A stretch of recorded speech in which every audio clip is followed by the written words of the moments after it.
Hello again, everybody, and welcome back. I'm laid off sick. I'm here to talk to you today about the Kadee uncoupling magnets. Since my progress videos, I've had a few questions concerning the Kadee uncoupling magnets, which ones I were going to use, how I was going to install them, this and that. So I thought I'd show you a quick example. This is the Kadee number 809 between the rails uncoupling magnets. This is what I'm going to use. I've already installed a few on the layout already. I'll show you what it is here. Comes in the package of 4 magnetic strips and a amplification plate. What you do is you glue 2 of these together. You make a pair. You use a little CA glue, and then they get glued to the magnification plate. What this does is it just makes the magnets a little stronger. You put that under the rail, and that helps pull the trip pins to the side. So this is what you get. Now, this plate goes underneath the rail. You can see I have one installed here. The plate goes underneath the rail, and then I had to cut out some ties. I cut 3 ties out to fit the magnets in between the rail, and then I just cut the ends off and glued them back to the outside edge so it looks like the ties are still there. Now, when I did this, I had a little brain fart. When you put this under the rail and then you put the magnets on here, what this does is it sucks this plate right up to the bottom of the rail, making contact on all 3 rails. Well, guess what? Obviously that's a direct electrical short.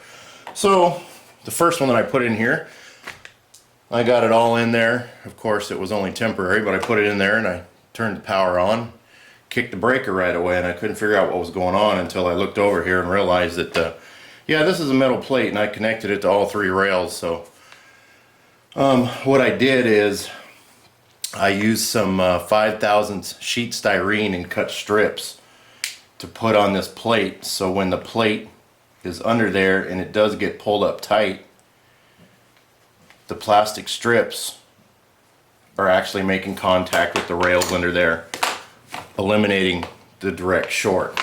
So I'm not sure if you can see. Let's get you a little better view here.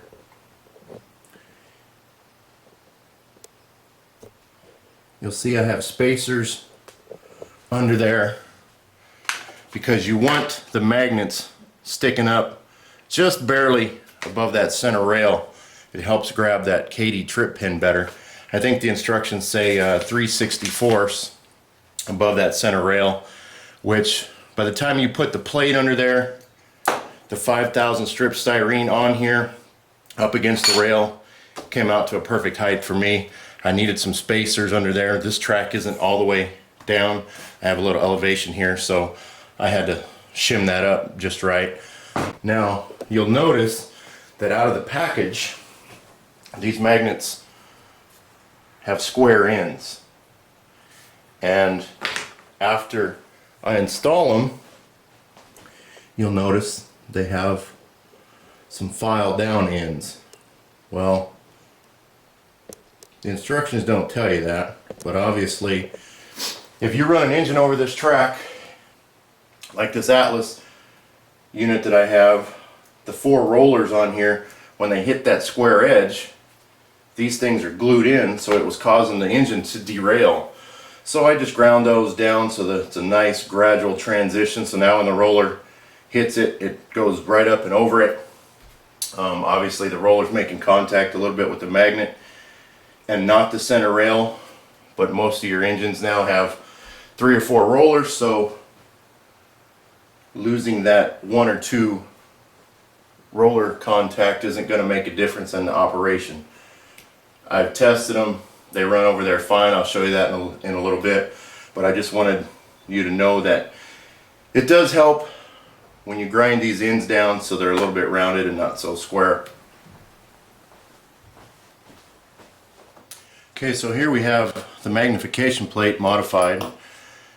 I have the 3 strips of the 5,000 sheet styrene on here, and all that does is isolate the rails from each other. The main one is the center rail, so I make sure I get this center one in here pretty good. Got some shims on the bottom. You can use sheet styrene, wood, whatever you need to here. All this does is push this plate up right to the bottom edge of that rail on the Gargraves track. I used I think this was 060 styrene. I have 080 in here in a couple different places. It just depends on the track grade and how much you need. So you just put those in there to fit. I used my Dremel tool and cut the 3 ties out of there. So this plate is all ready to slide under here. You just slide it right under the track. Make sure your styrene is directly under the rails where it needs to be, and it'll be ready to go just like that. I also save the ends of the ties when I cut them out with the Dremel, so when I'm all done and I got everything in position glued in, I will trim these end ties as needed and put them in there so you don't have that big gap. You can see I've already done it to there, and all the other ones I put in, I've already done that. I'll give you a top view here so you can see what that plate looks like under there and the styrene spacers. So you got that styrene directly under all 3 rails, preventing that direct short from happening again. Now when I have the track work all done, it's painted and ballasted, you will just see the tops of the magnets sticking above the rail, but other than that, they're not going to be too much of an eyesore, hopefully.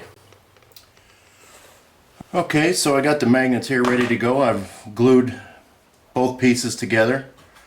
I sand them down a little bit on my belt sander just to get a nice smooth edge, get rid of that excess glue that oozes out there, and get rid of some of the flashing on the edge.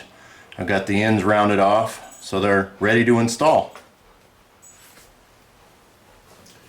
What you do is you just drop them down here between the rails on that plate, get them halfway lined up. They're the same length as the plate, so I just make sure the edges are even. Eyeball it.